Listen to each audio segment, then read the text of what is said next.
Vježbe za vrat. Početni položaj je stojeći ili sjedeći, optimalno pred ogledalom, glava u neutralnom položaju.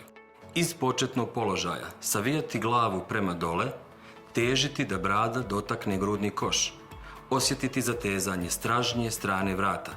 Prilikom pokreta izdahnuti vazduh iz pluća i zadržati poziciju 5 sekundi. Vježbu ponoviti 10 puta.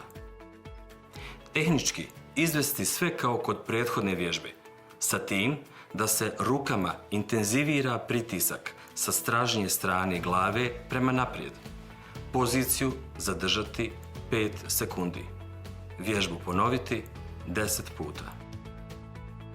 Iz početnog položaja savijati glavu prema nazad, dok se ne osjeti istezanje prednje strane vrata. Prilikom ovog pokreta udahnuti vazduh. Poziciju zadržati 5 sekundi. Ponoviti vježbu 10 puta. Iz početnog položaja savijati glavu prema ramenu u jednu stranu, izolovati pokret u vratu i ne podizati rame. Težiti da se uho primakne ramenu dok se ne osjeti istezanje suprotne strane vrata. Prilikom pokreta izdahnuti vazduh iz pluća. Poziciju zadržati 5 sekundi i vježbu ponoviti na obje strane 10 puta.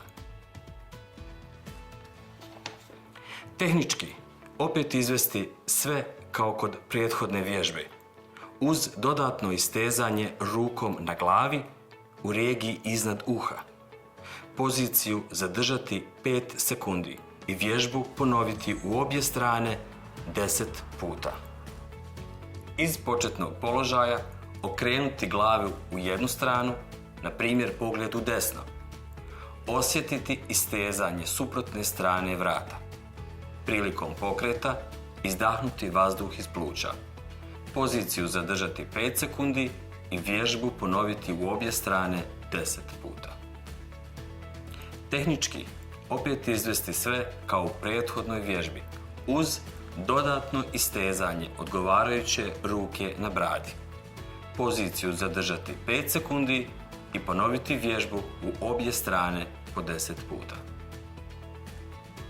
Iz početnog položaja uraditi cirkularni, odnosno kružni pokret po 5 puta u jednu i drugu stranu. Dexalgin. Stavite tačku na bol.